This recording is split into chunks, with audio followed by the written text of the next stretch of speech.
ओम पूर्णमदः पूर्णमिदं पूर्णात् पूर्णमुदच्यते पूर्णस्य पूर्णमादाय पूर्णमेवावशिष्यते।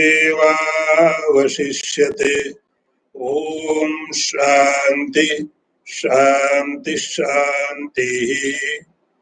शंकरं शंकराचार्यं केशवं वादरायणं सूत्रभाष्यकृतौ वन्दे भगवन्तौ पुनः पुनः। ईश्वरो गुरुरात्मेति मूर्तिभेद विभागिने व्योमवद्व्याप्तदेहाय दक्षिणामूर्तये नमः। ओम शांति शांति शांति।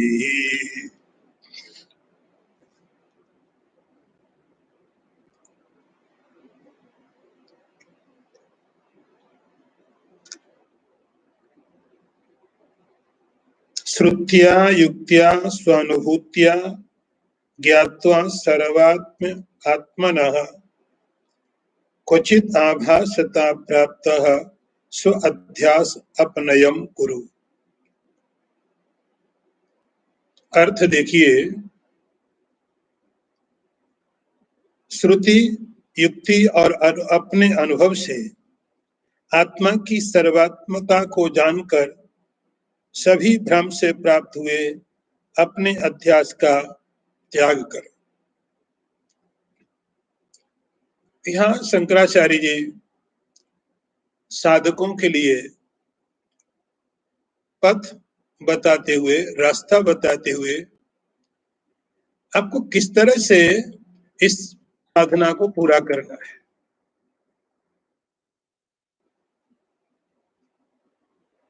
तीन चीजें हैं जिनका आपको सहारा लेना है और एक टारगेट है, आपका गोल है सर्व आत्मनि। आत्मा ये तो हमें पता हमारे शरीर में है, आत्मा है, हमें अपनी अनुभूति है, हमें अपना अनुभव है।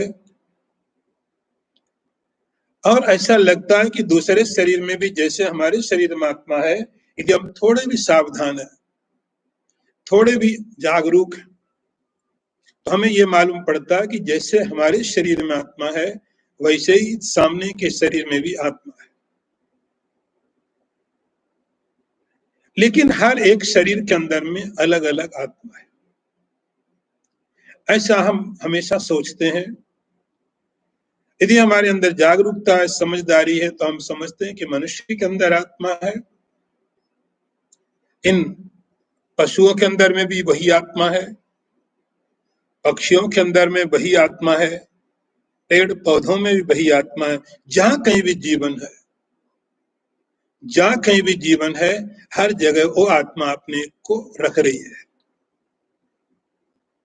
लेकिन हर एक शरीर में, हर एक शरीर के अंदर में अलग अलग आत्मा निवास करती है।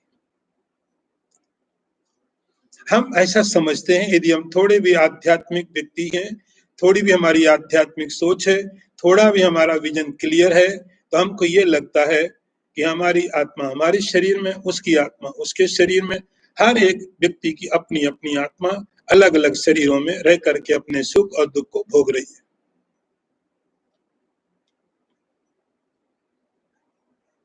अब थोड़ा डीप, थोड़ा गहरा आप विचार करिए।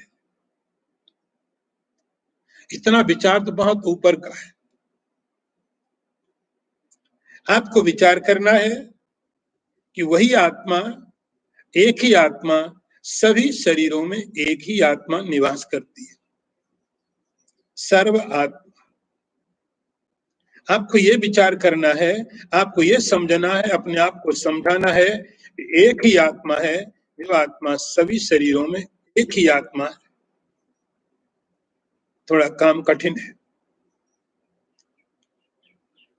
क्योंकि हमारी समझ अलग है। इतना समझना आसान भी है, हर शरीर में आत्मा अलग है, लेकिन जब ये कहा जाए कि सभी जगह एक ही आत्मा है, तब थोड़ा कठिन काम है। अब इस तरीके को जाने के लिए शंकराचार्य जी बोलते हैं आपको 2-3 प्रकार से सहारा लेना पड़ेगा। श्रुत्या, युक्त्या, स्व अनुभूत्या। श्रुति का अर्थ होता है आप जो अनुभव कर रहे हैं और जो आपको बताया जा रहा है कि आपको ये जानना है कि जो आप अनुभव करते उससे बहुत कुछ हुआ नहीं अभी तक। जो आपका आत्मा के बारे में अनुभव है, इस अनुभव से बहुत कुछ तो हुआ नहीं, ना आपका न सामने वाले का। अभी भी आप वैसे ही दुखी है, अभी भी आप वैसे ही परेशान है। मालूम होने के बाद कुछ भी ऐसा अद्भुत नहीं हुआ है, कुछ ऐसा अलग से घटा नहीं है, कुछ अलग से चीजें हुई नहीं है कि आत्मा को आपने जान लिया शरीर में है तो आप कुछ अलग व्यक्ति हो गए, और जिसको ये पता नहीं आत्मा शरीर में है वो कुछ अलग है। सबके समान चित्त की वृत्तियां अभी भी हैं। इसका मतलब कुछ आपको और थोड़ा आगे जाना है, इसके आगे कुछ और भी जगह है जहां आपको जाना चाहिए। उसके लिए आपको श्रुति, पहली बात श्रुति, आपको वेद का सहारा लेना पड़ेगा। आपका जो अपना अनुभव है, आपका जो अपना ज्ञान है, जो अंडरस्टैंडिंग है, वो अभी इतनी ऊपर नहीं, इतनी मैच्योर नहीं है कि ठीक ठीक समझ पाए। तो इसलिए आपको पहले कंफर्मेशन लेना पड़ेगा वेदों से, श्रुतियां। वेद क्या बोलते, शास्त्र क्या बोलते हैं, शास्त्रों का क्या कहना है आपके बारे में, आपकी आत्मा के बारे में, इस आत्मा को आप समझने जा रहे हैं उसके बारे में शास्त्रों का क्या कहना है। आप जब शास्त्रों को जानने जाते हैं, उनको सुनिए। शास्त्र बोलता है, गीता में भगवान कहेंगे अहम आत्मा गुडाकेश। मैं बहुत गहरे शास्त्रों में नहीं, सीधा सीधा गीता में एक एग्जाम्पल देता हूं। भगवान कहते हैं, हे अर्जुन, अहम आत्मा गुडाकेश सर्वभूत स्थित। मैं आत्मा हूं,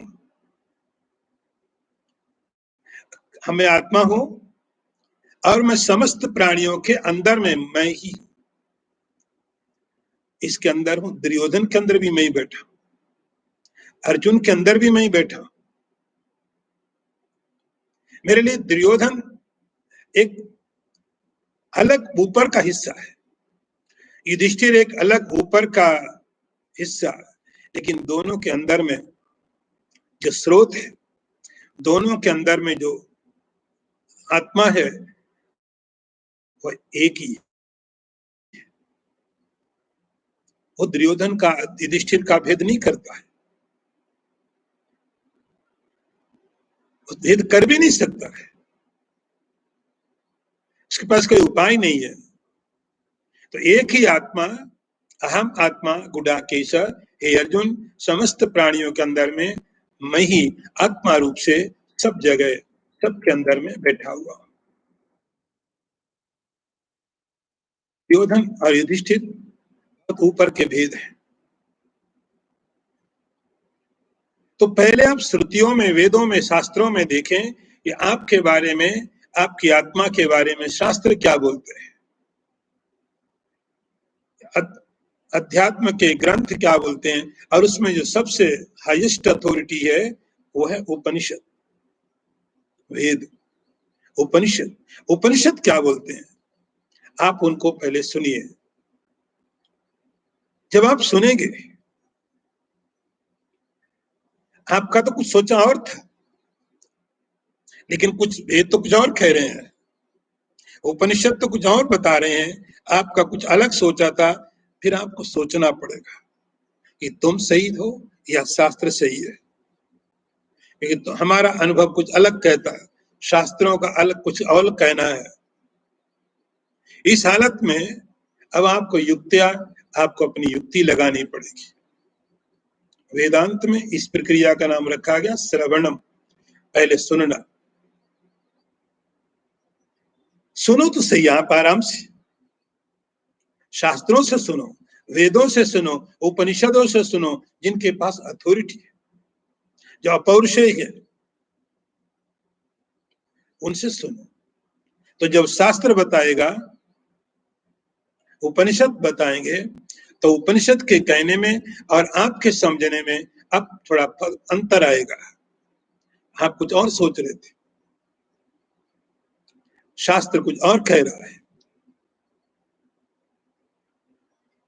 अब आपको युक्ति का अर्थ है, अब आपको मनन करना पड़ेगा, रीजनिंग। अब आप तर्क देखिए। अब आप उन श्रुतियां युक्तियां पहले आप वेदों से सुनिए, सुनने के बाद अब उसके ऊपर में आप मनन करिए, विचार करिए। एक्सेप्ट नहीं आप कर सकते हैं, आप विचार करिए। शास्त्र आपको सुविधा देता है। शास्त्र ये नहीं कहता आप आंख बंद करो मान लो, आंख बंद करके आप मान नहीं सकते। आंख बंद करने के बाद आपको पता ही नहीं चलेगा आपको क्या मानना क्या नहीं मानना। अब आप उस पर विचार करिए, शास्त्र आपको छूट देता है,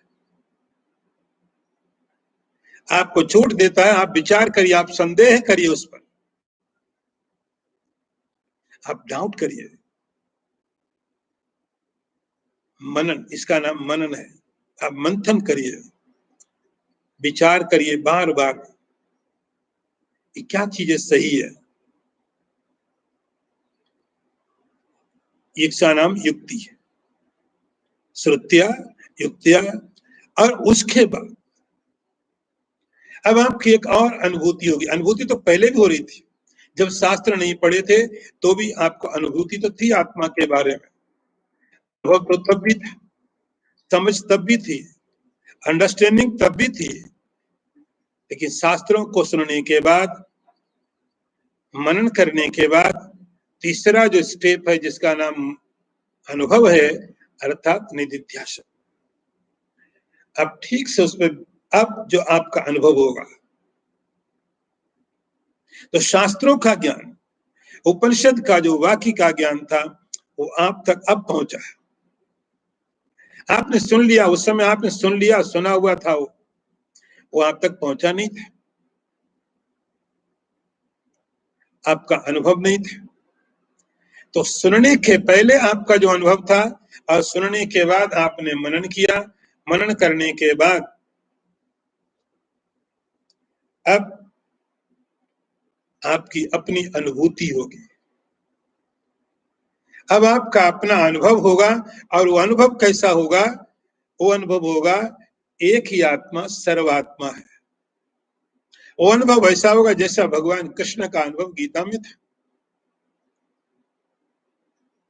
अहम आत्मा गुडाकेश सर्वभूतस्य स्थितः।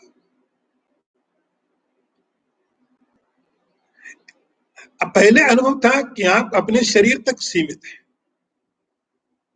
दूसरी आत्मा दूसरे शरीर में है। शास्त्रों का श्रवण करने के बाद, मनन करने के बाद अब आपका अनुभव थोड़े अलग तरीके से आया, और अब आया आत्मा तो है,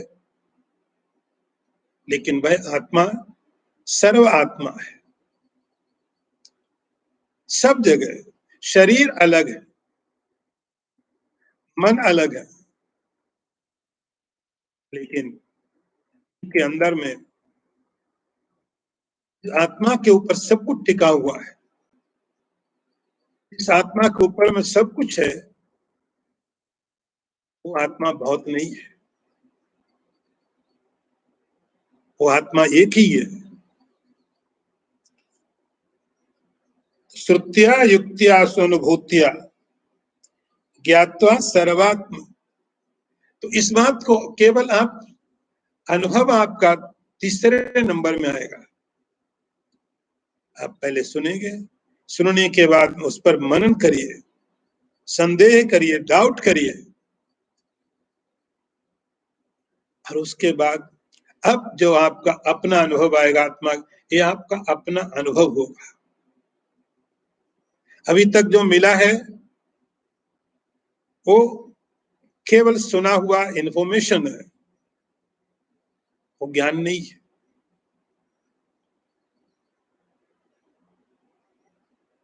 अनुभूतियां, ओज शास्त्रों का ज्ञान अब आपका अपना अनुभव बन जाता है। ये प्रक्रिया शंकराचार्य जी बोलते हैं आपको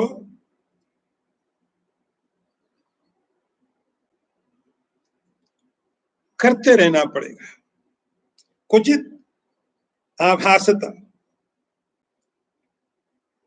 क्योंकि यह बात जैसे जैसे आपको वो पहले संस्कार के कारण वो बुद्धि में फिर ज्ञान वही आएगा कि मैं इस शरीर के अंदर हूं, दूसरा आत्मा अलग है। आपको फिर चीजों को बार बार विचार करते करते इस चीज को अपने आप को समझाना पड़ेगा। और जो अध्यास है, अध्यास यही अध्यास था, मेरी आत्मा यहाँ, उसकी आत्मा वहां, उसकी आत्मा यहाँ, हर एक शरीर में अलग अलग आत्मा। ये जो अध्यास है, गलत जानकारी है आत्मा के बारे में, आप उसको दूर करिए। आत्मा के बारे में जो गलत जानकारी है, उस गलत जानकारी को आप दूर करिए, बार बार इसके लिए आप प्रयत्न करिए। अगला मंत्र देखिए, अनादान विसर्गाभ्याम ईशन नास्ति क्रिया मुनेः तदेक निष्ठया नित्यम स्व अध्यास अपनयम कुरु। किसी किसी एडिशन में अन्नदान लिखा हुआ है, किसी किसी में अनादान लिखा है। दो तरह के यहाँ पर एडिशन मिलते हैं। ठीक है, दोनों ठीक है। मेरे पास जो एडिशन है उसमें अनादान लिखा है, अनादान विसर्गाभ्याम ईशन नास्ति क्रिया मुनेः तदेक निष्ठया नित्यम स्व अध्यास अपनयम कुरु। पहले इसका अर्थ देखते हैं हिंदी में। बोधवान मुनि को कोई भी वस्तु ग्राह्य अथवा त्याज्य न होने से कुछ भी कर्तव्य नहीं है, इसलिए निरंतर आत्मनिष्ठा द्वारा आत्मा में हुए अध्यास को त्यागो। और थोड़ा विचार आगे किया,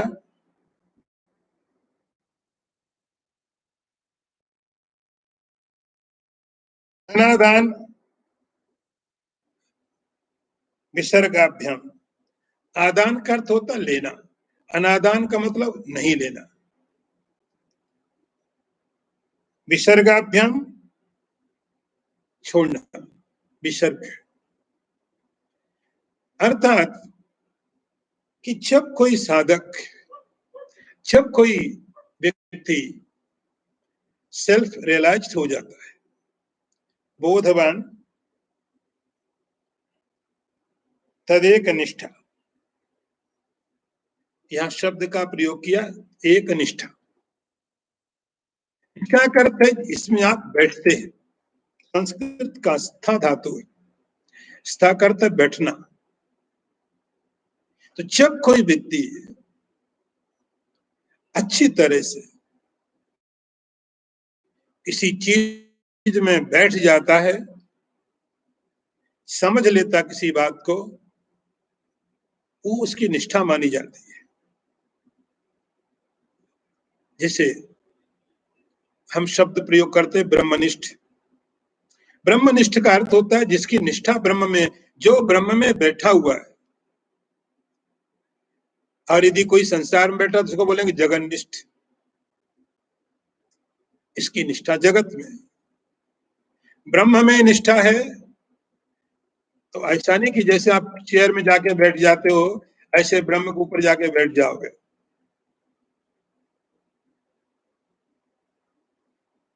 तो ब्रह्मनिष्ठ का अर्थ हुआ जो जिसकी निष्ठा ब्रह्म में हो। यह शब्द प्रयोग किया गया एक निष्ठ। एक निष्ठ का अर्थ है जिसकी एक में निष्ठा और सोचता ही नहीं, जिसने समस्त चीजों को एक में इकट्ठा कर लिया, एक में। अब जैसे हम तो अलग अलग जगह हैं, हम कभी कहीं बैठते हैं, कभी शरीर में बैठते हैं, कभी पदार्थों में बैठते हैं, कभी रिलेशन में, कभी पोजीशन में, कभी क्रोध के साथ जुड़ जाते हैं, कभी लोभ के साथ जुड़ जाते हैं, कभी शांति के साथ जुड़ जाते हैं। तो हम अलग अलग स्थान बदलते रहते हैं, हमारी कोई फिक्स पक्की जगह नहीं है। कभी हम क्रोध में जाते, क्रोधनिष्ठ हो जाते, क्रोध छोड़ दिया, शांति में बैठ गए, आप बोले शांति में रिलैक्स, शांति निष्ठ हो गए। हम जगह बदलते रहते हैं हमारी, और ये बदली हुई जगह को निष्ठ नहीं बोला जा सकता। निष्ठ का अर्थ है आप हमेशा वहीं रहते हैं। निष्ठ का अर्थ जो जगह आपकी फिक्स हो गई, जैसे अभी हम समझो देहनिष्ठ, देहनिष्ठ हमारे अंदर एक निष्ठा है कि मैं शरीर हूं, एक निष्ठा ये सोच मैं मनुष्य हूं, मैं पुरुष हूं, मैं स्त्री हूं, मैं जवान हूं, मैं बूढ़ा हूं, ये आप बैठ गए उस जगह में। वो तो भला हो काल भगवान का, खींच लेते हैं सब चीजें नीचे से। भगवान काल आके नीचे से चीजें निकाल लेते, तो हमारी निष्ठा में शरीर हूं, भगवान काल आके शरीर को खींच लेते। अब बोलो तुम क्या हो, अब क्या हो?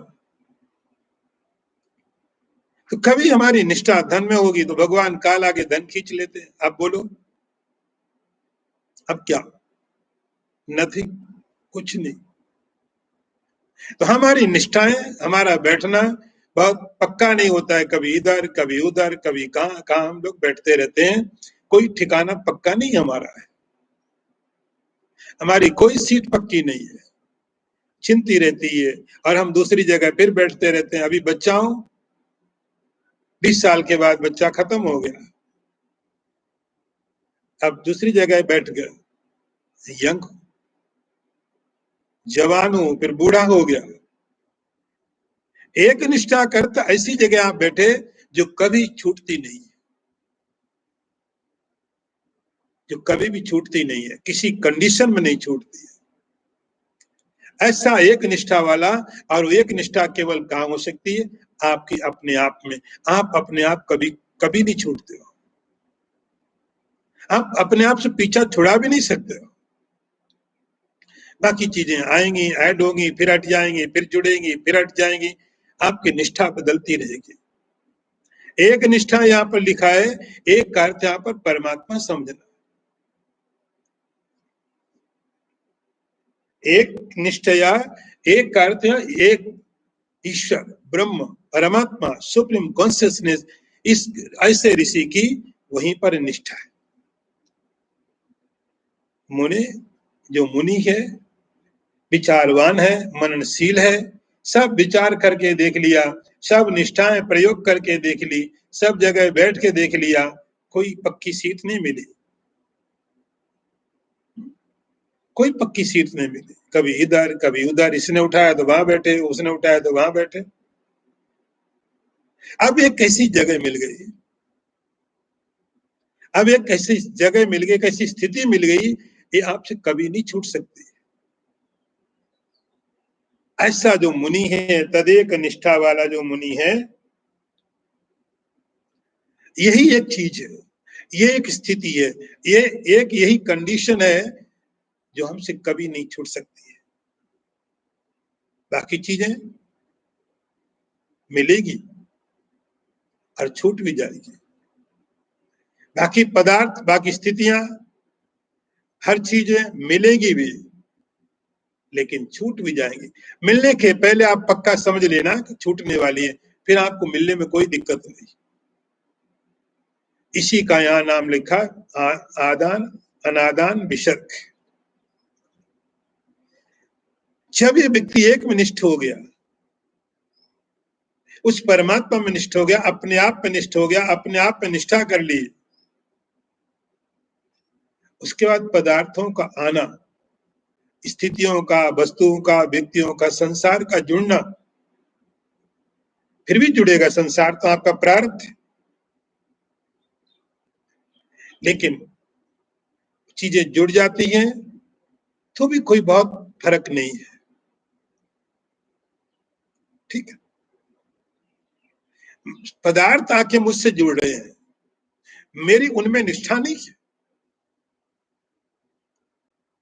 परिस्थितियां आके मेरे साथ जुड़ रही हैं, लेकिन मेरी परिस्थितियों में कोई निष्ठा नहीं है। आपका प्रारब्ध है, चीजें आपके साथ जुड़ेंगी, परिस्थितियां जुड़ेंगी, कंडीशंस आएंगे, लेकिन आपकी उनमें निष्ठा नहीं है।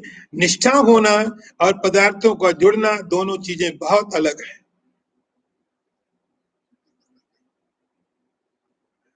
पदार्थ आ रहे हैं, अनादान विसर्गाभ्याम, यहाँ शंकराचार्य जी ने बोला उसके पास बहुत सी चीजें आ सकती हैं, राज्य आ सकते हैं, सम्राट बन सकता है, ठीक है, राज्य जा भी सकते हैं, ठीक है, क्योंकि मेरी निष्ठा नहीं है उनमें। पदार्थों का होना संसार का स्वभाव है, संसार का नियम, वो हमें पदार्थ देगा ही देगा। लेकिन अब उनकी जो वैल्यू थी, उनमें जो हमारी निष्ठा थी, उनके साथ जो हमारा तादात्म्य था, अब वो नहीं रह गया। उतने ही भोजन में आपको स्वाद तब भी आएगा जब आप इस स्थिति में आएंगे। ऐसा नहीं कि यदि आप इस स्थिति में पहुंच गए तो आपका भोजन का स्वाद खत्म हो जाएगा। अरे भोजन का स्वाद तो जीभ ने लेना है। किसी किसी एडिशन में अन्न अन्न अन्न लिखा हुआ है, अर्थात ऐसा हुआ कि उसको अन्न लेने में या छोड़ने में कोई मतलब ज्यादा रुचि नहीं है। रुचि नहीं है अलग बात है, लेकिन ऐसा नहीं कि जब भोजन करने लगेगा तो उसको मिठाई नमकीन लगने लगेगी, नमकीन मीठा लगने लगेगी, नहीं, उसकी इंद्रियां तो ठीक है। आप फर्क समझ लेना, ये काम इंद्रियों का है कि कौन सी चीज का क्या टेस्ट है।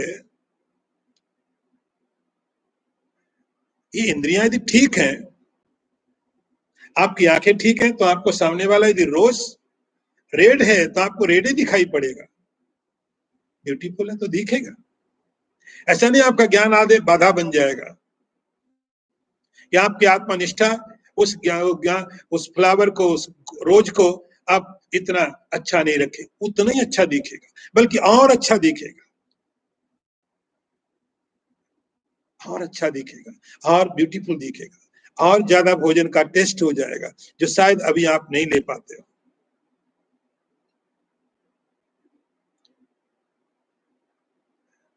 अच्छा आप स्वीकार करोगे किसी चीज को,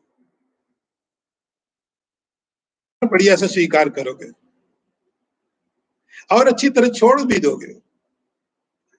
या उस मुनि का एक नेचुरल वे बन जाता है, एक उसके जीवन की शैली बन जाती है कि पदार्थ आते हैं तो बहुत अच्छी तरह एक्सेप्ट करता है, एंजॉय करता है। जो भी चीजें मिली ईश्वर ने दी, प्रारब्ध ने दिया, आप एंजॉय करिए, लेकिन ध्यान रहे आप उसमें निष्ठ नहीं है। जो भी ईश्वर ने दिया है, जो भी आपके प्रारब्ध ने आपको प्राप्त कराया है, आप आनंद पूर्वक लीजिए उसको। अरे किसने बोला कि आनंद नहीं लेना है? कहीं नहीं लिखा इसमें तो, लेकिन आपकी निष्ठा उनमें नहीं है। जितने आते समय जितना आनंद है, जाते समय भी ठीक उतना ही आनंद। जाओ दोनों स्थितियों में,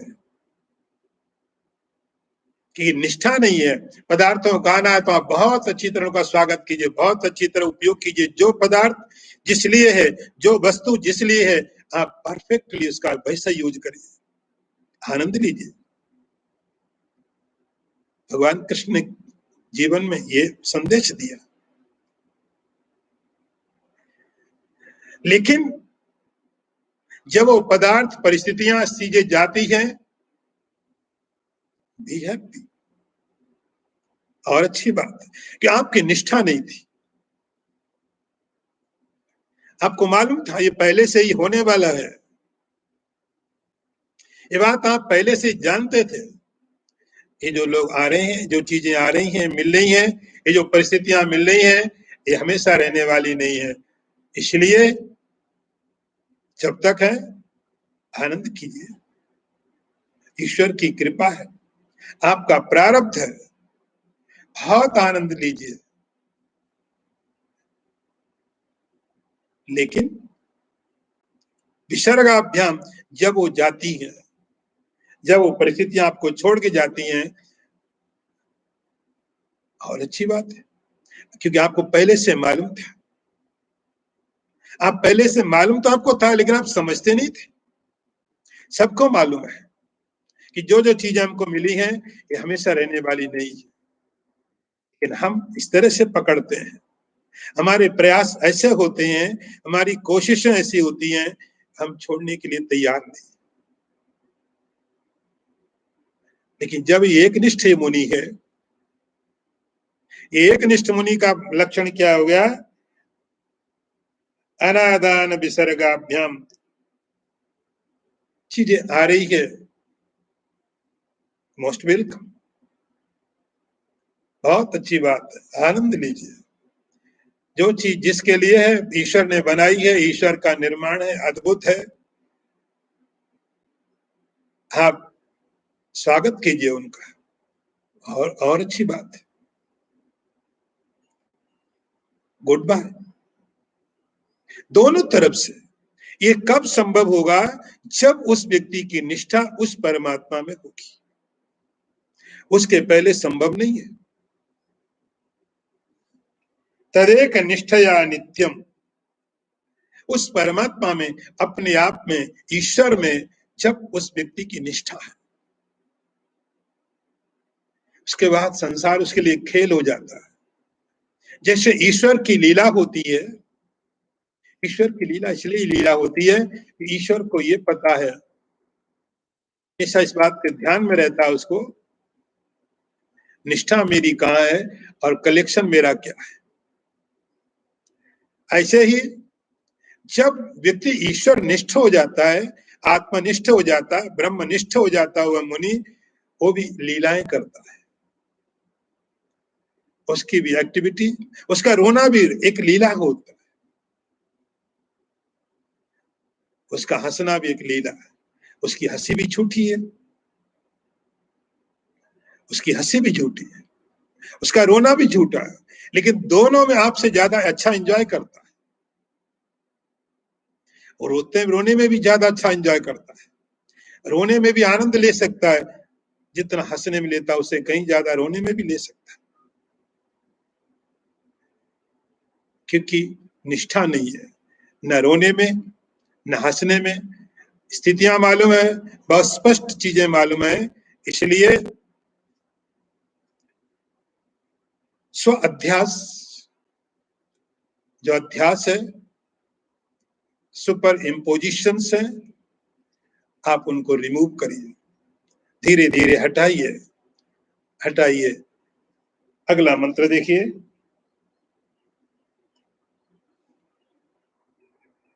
तत्त्वमस्यादि वाक्योत्थ ब्रह्म आत्मैकत्व बोधता ब्रह्मण्यात्मत्वदार्ढ्याय स्व अध्यास अपनयम कुरु।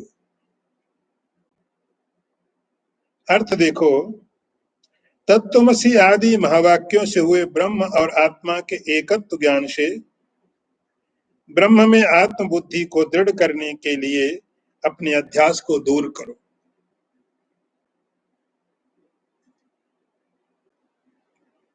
अपने अध्यास को दूर करो। और संदेश कुल इतना है कि आप अपने अध्यास को दूर करो। उस अध्यास को दूर करने के लिए आपके पास तरीके क्या है? एक अलग एस्पेक्ट, एक अलग मार्ग, एक अलग तरीका। जब आपने सुना तत्त्वमसि, आपको भरोसा नहीं हुआ, आपको लगा किसी और के बारे में कहा जा रहा है, श्वेत केतु की बात की जा रही है, ये मेरा विषय नहीं, मैं यहां कहीं भी नहीं हूं।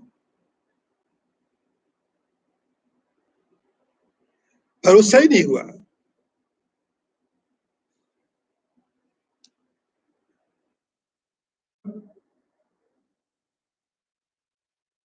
आपको फिर विचार करना पड़ा। आपको गुरु ने बताया नहीं नहीं ये कथा तुम्हारी, ये स्टोरी किसी और की मैं नहीं कह रहा हूं, तुम्हारी बात है, ठीक से सुनो, ये कोई स्टोरी नहीं है, ये तुम्हारी ऑटोबायोग्राफी है। अभी आप देखो, अब संसार को अनुभव करने के लिए हमारे पास में 5 इंद्रियां हैं, ज्ञान इंद्रिय।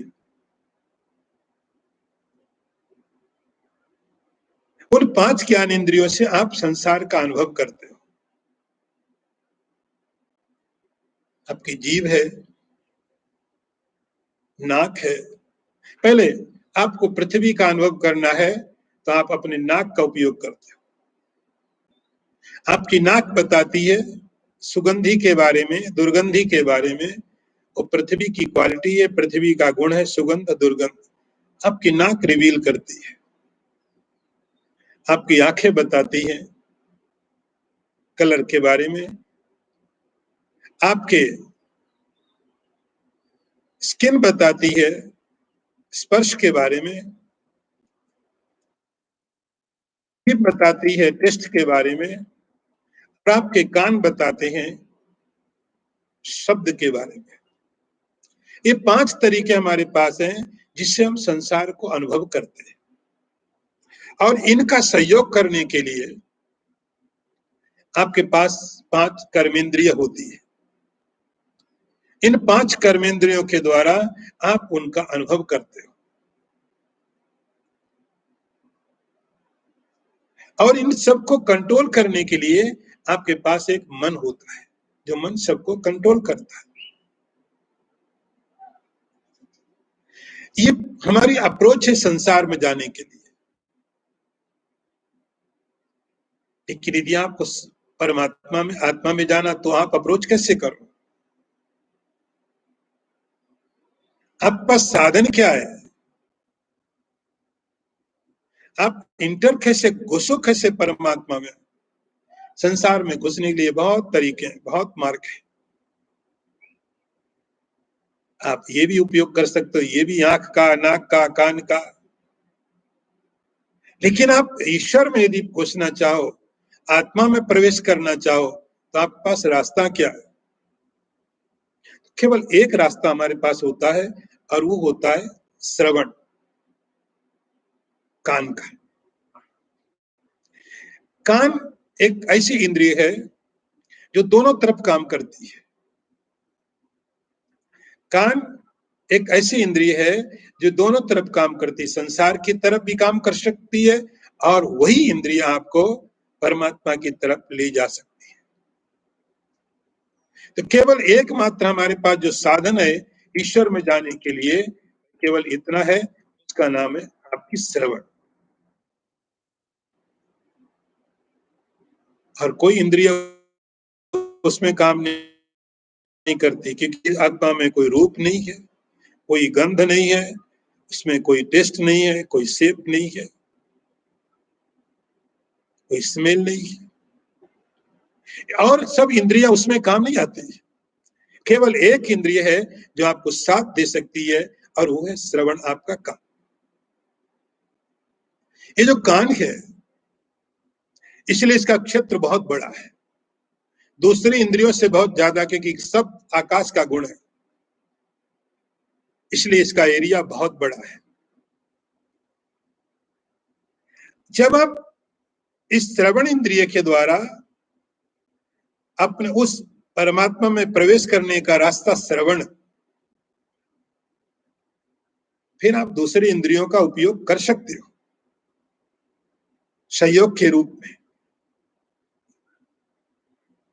फिर आप एक बार पहला जो अप्रोच होगा, पहले जो एंट्री होगी, वो होगी श्रवण के द्वारा। इसीलिए आपका श्रवण बहुत अच्छी तरह से, बहुत समझदारी से और बहुत सही होना चाहिए, ऑथेंटिक होना चाहिए। आपका श्रवण बहुत सही होना चाहिए। इसलिए शास्त्र कहते हैं श्रोतव्य श्रुति वाक्येभ्य, श्रवण आपको। अब इतनी चीजें सुनने को आज मिलती हमको है, इतना सारा मीडिया भरा पड़ा है, इतनी चीजें मिलती हैं कि आप और कंफ्यूज हो जाते हो। इससे तो पहले ही अच्छे थे। एक कचरा भर लिया बिना बात में दिमाग में, इतना सारा, पता नहीं किसने आके क्या क्या बोल दिया, किसने क्या क्या बोल दिया। तो सब बोला हुआ ऑथेंटिक नहीं हो सकता। इसीलिए श्रवण के लिए श्रोतव्य श्रुति वाक्येभ्यः, श्रुति के वाक्यों से श्रवण करिए। आपका जो श्रवण है, आपका जो कान है, वह एक ऐसे रास्ता है जहां से आप अध्यात्म की तरफ जा सकते हैं। और उसके लिए तत्त्वमस्यादि वाक्योत्थम, साधक को तत्त्वमसि आदि महावाक्यों का गुरु से श्रवण करना चाहिए। तो आप अपने आप पढ़ने जाओगे तो आप उसके अर्थ निकाल लोगे अलग से, जो आपको चाहिए वो। जो आचार्य है, जो मास्टर है, गुरु है, वो जीवित शास्त्र है, श्वास लेता शास्त्र है, एक्टिव है, वो करेक्ट कर सकता है। नहीं, इसका ये मीनिंग नहीं कर सकते हो तुम, इसका ये मीनिंग है, ऐसे ही समझना पड़ेगा। तो तत्त्वमसि आदि महावाक्यों का श्रवण करने से क्या हुआ? ब्रह्म एकत्व बोधता। वहां से निष्कर्ष क्या निकाला था आपने कि तत्त्वमसि के द्वारा आपको ये निष्कर्ष मालूम पड़ा कि ब्रह्म और इस शरीर में रहने वाला आत्मा दो नहीं है, एक है। ऐसा अनुभव आपको, ऐसा ज्ञान तत्त्वमसि महावाक्य से मिला हुआ था।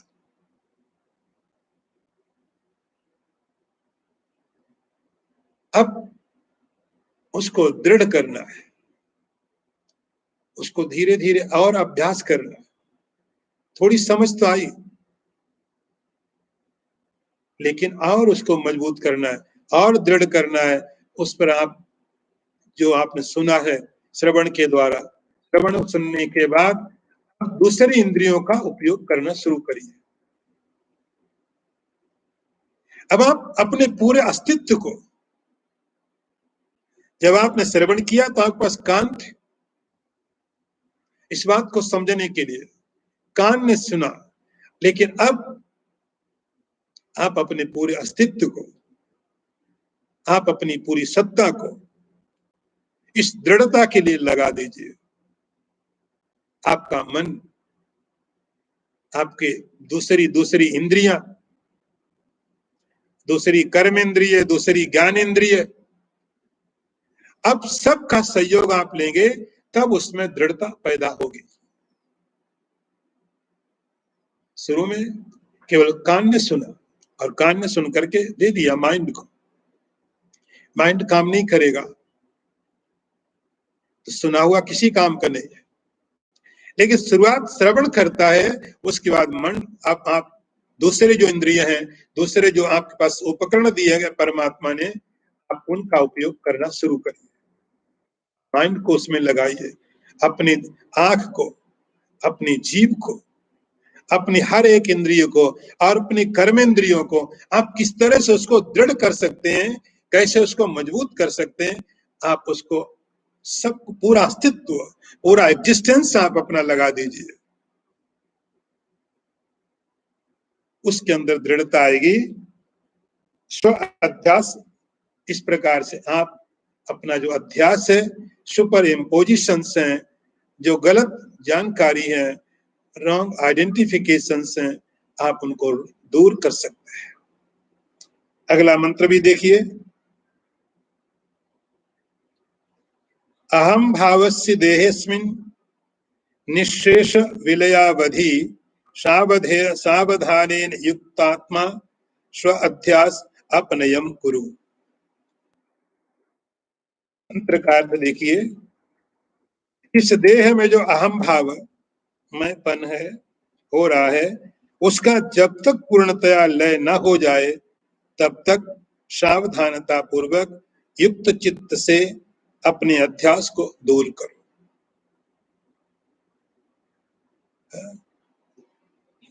बोले कब तक हनुमान चालीसा पढ़ना? किसी को अब बताओ, आप ऐसा करो, वो हनुमान चालीसा पाठ करो। महात्मा बताते हैं, बताना पड़ता है। ऐसे इसके लिए आप ऐसा करो, रोज 11 हनुमान चालीसा पढ़ो। तो पहला सवाल, कब तक पीछा छूटेगा हनुमान चालीसा से? हम आध्यात्मिक साधन पकड़ते बाद में, पहले रास्ता ढूंढते निकलने का। कब तक मंत्र का जाप करना है, कब तक हनुमान चालीसा पढ़ना है, कब तक व्रत करना है, कब तक एकादशी करनी, कब तक जाप करना है, पहले लिमिट बता दो। हम फ्री होना चाहते हैं। आप कभी नहीं पूछते कब तक चाय पीनी है, कब तक खाना खाना है, कब तक गुस्सा करना है? कभी आपने पूछा? कब तक गुस्सा करना है मुझे, कब तक लोभ करना है, कब तक ईर्ष्या करनी? कभी आपने क्वेश्चन किया? लेकिन जब कोई अध्यात्म का रास्ता देता है तो सवाल पहला, कब तक? ये मेडिटेशन कब तक करना है, कब खत्म हो जाएगा? हम लेने के पहले उसको छोड़ने के बारे में सोचते हैं। एक कैसी श्रद्धा, एक कैसा विश्वास उस साधन के प्रति,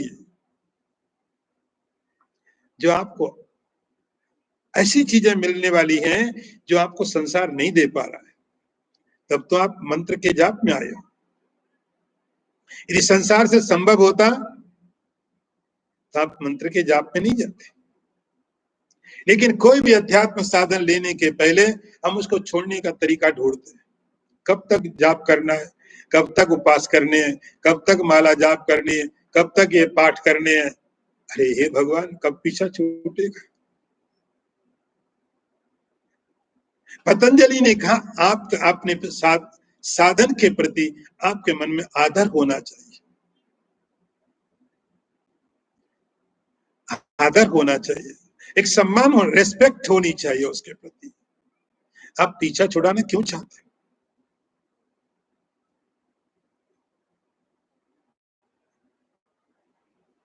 यहाँ किसी साधक के मन में विचार आ गया, ये जो आपने उपदेश दिए हैं हमको, ये कब तक करने हैं, कब तक? इनकी लिमिट बताओ, कब हम इनसे फ्री हो जाएंगे? तो शंकराचार्य जी ने बड़ा सुंदर एक बात कही,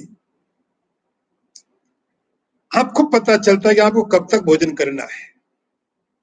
आप भूखे हो और आप भोजन करते हो, तो आप किसी डॉक्टर को पूछते हो कि मुझे भोजन कब तक करना है? एक्सपर्ट को पूछते हो मुझे कब तक भोजन करना है? आपको पता है कि आपको कब तक करना है। अरे पशुओं को भी पता है, पक्षियों को भी पता है कि जैसे जैसे पेट भर जाएगा आपकी भोजन में रुचि खत्म हो जाएगी। कब तक का सवाल ही नहीं है, ये कोई क्वेश्चन ही नहीं है कि कब तक मुझे भोजन करना, कब तक कितना पानी पीना। ये तो सब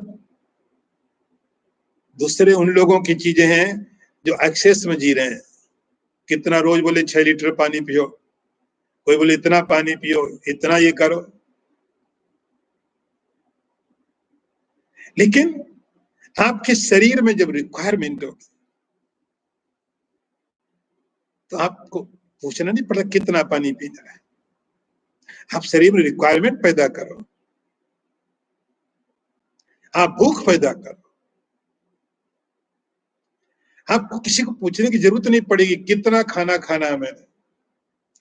जैसे जैसे आपका पेट भरता रहेगा आप खाना बंद कर दोगे।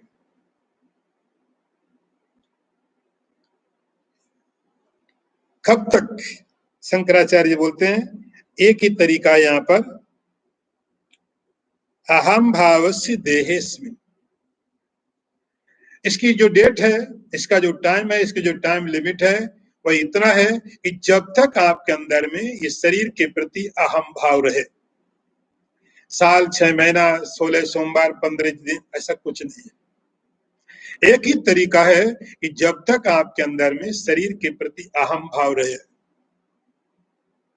आप खुद देखो अपने आप को, आप पैरामीटर चेक करो, आप खुद चेक करो कि आपको क्या लगता है। जब लगे नहीं शरीर में अहम भाव है, फिर करिए। जब तक भी अहम भाव से देशमिन निशेष, जब तक पूरी तरह से बात खत्म ना हो जाए, तब तक यही इसकी लिमिट है। इसमें कोई ऐसी डेट फिक्स नहीं, कोई दिन नहीं है। आप यदि अपने आप को 1 महीने में कर सकते हो तो छोड़ दो, 2 महीने में करके छोड़ सकते हो तो छोड़ दो। एक ही कंडीशन है, निश्चेष, पूरी तरह से। तो जब तक आपके शरीर का जो भाव है अहम का पूरी तरह से जब तक नहीं निकलता है, तब तक आप करो। और जब अहम भाव निकल जाएगा तो आपको कहना नहीं पड़ेगा, आप करो। फिर आप पूछोगे ही नहीं कब तक करना है। लेकिन एक लिमिट दिया है कि जब तक निश्रेयस, अच्छी तरह से आप खुद ऑब्जर्व करिए, आप खुद विचार करिए, आप खुद देखिए। एक ही कंडीशन है, आपके अंदर शरीर के प्रति अहम भाव है, मैं शरीर हूं, ऐसा भाव किसी भी प्रकार से, किसी भी तरीके से यदि आपके अंदर वो भाव है, तो ये साधन आपको करते रहने पड़ेंगे, सावधानी, अच्छी तरह से, बहुत सावधानी के साथ, एकाग्रचित्त होकर के। कोई प्रमाद नहीं करना, कोई आलस्य नहीं करना, इसमें सावधानेन युक्त आत्मा, पूरी तरह से अपने चित्त को, युक्त आत्मा का अर्थ हुआ आपका जो चित्त है, मन है, युक्त, शांत होना चाहिए।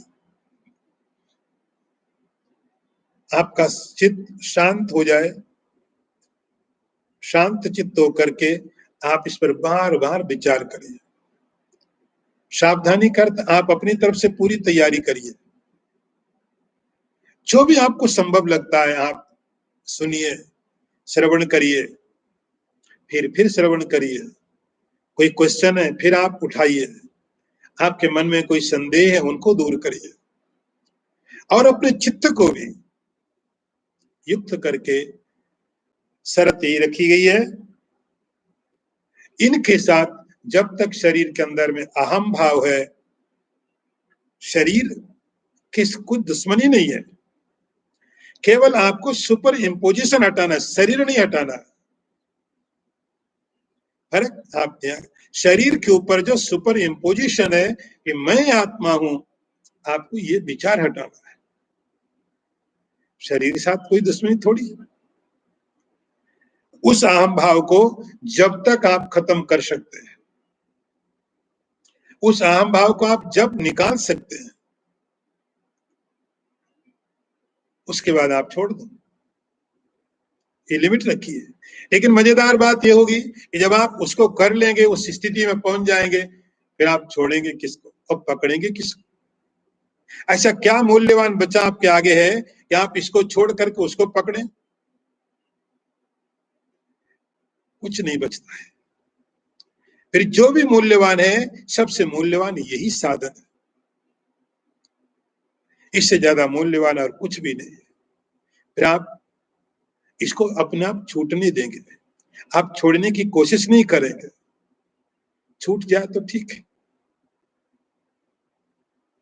नहीं छूट जाए तो कोई बात नहीं, लेकिन हमारी ये कोशिश नहीं है हम इसको छोड़ें और कुछ और पकड़ लें। तो दुनिया में सर्वश्रेष्ठ जो साधन होगा वो यही होगा जिसको आप आखिरी तक छोड़ना नहीं चाहेंगे। अपने आप छूट जाए कोई बात नहीं।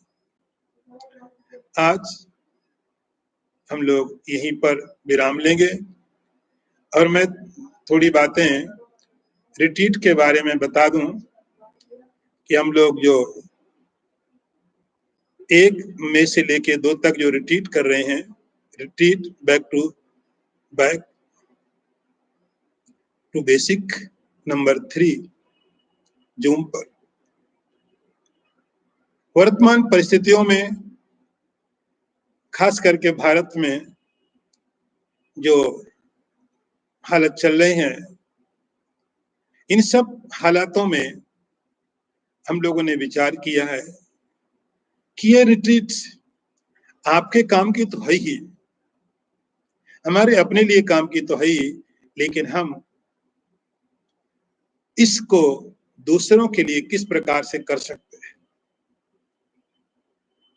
तो जगत के कल्याण के लिए, संसार के कल्याण के लिए हम भी अपना छोटा सा योगदान एक प्रार्थना के रूप से भगवान की प्रार्थना करके, मंत्र का जाप करके, अभिषेक करके, तो इस अभिषेक का, इस चांटिंग का उद्देश्य जगत कल्याण है।